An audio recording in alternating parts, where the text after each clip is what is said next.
Samantala, inaasahan ng pag-asa ang posibilidad ng mas maikling panahon ng La Nina sa bansa. Samantala, inaasahan din ang mas madalas na pag-ulan sa paparating na Setyembre. Ang detalye sa ulat ni Rod Lagusad live. Rod. Dominic, posible ang pagkakaroon ng mas maraming bilang ng mga bagyo kumpara sa karaniwan kasabay ng mas madaming ulan, bunsod na rin ng posibilidad ng pagkakaroon ng La Nina sa bansa. Sa inilabas na pahayag ng pag-asa, malaki ang posibilidad ng pagkakaroon ng short-lived La Nina conditions. Ibig sabihin, ito ay weak La Nina na hindi magtatagal ng higit 7 buwan base sa pinakahuling obserbasyon. Ayon sa pag-asa, maaring maranasan ito ng September hanggang November season at October hanggang December season. Paliwanag ni Pag-asa Climate Monitoring and Prediction Section Chief Liza Anasolis, maaari pa itong magpatuloy sa unang quarter ng susunod na taon ang pagkakaroon ng maraming ulan.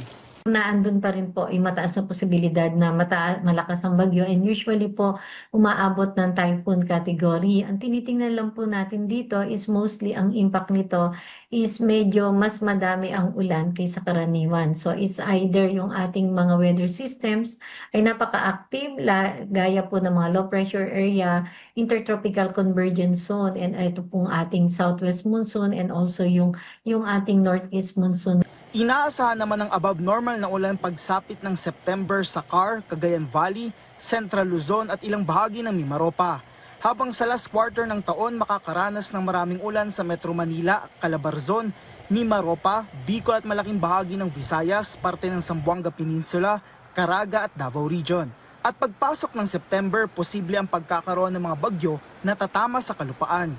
Sa panahon ng La Nina, nabubuo ang mga bagyo malapit sa kalupaan na may dalang maraming ulan. Pagdating po ng October, November, December, so ito po yung mostly landfalling and crossing dyan sa may Southern Luzon, Bicol area, Visayas, and Eastern Mindanao. And then pwede siyang tatahak palabas dyan sa may parte ng Mimaropa region and also Panay Island. Kapag itong eastern section ng ating bansa ay nakakaranas na ng amihan, and then kapag meron po kasing La Nina or La Nina condition, mas mainit ang temperatura ng ibabaw ng dagat na malapit sa atin. Therefore, favorable siya sa mas maraming moisture-laden na mga weather systems. Base sa mga nagdaang mga taon, mas maraming mga typhoon kategory ng mga bagyo ang namumuo tuwing huling quarter ng taon. Naglalabas ng La Nina Watch ang Pag-asa kapag ang kondisyon ay naaayon sa pagkakaroon ng La Nina sa susunod na 6 na buwan at ang posibilidad ay nasa 55% o higit pa. Dahil dito posibleng magdulot ng matinding pagbaha at pagguho ng lupa ang epekto ng La Nina.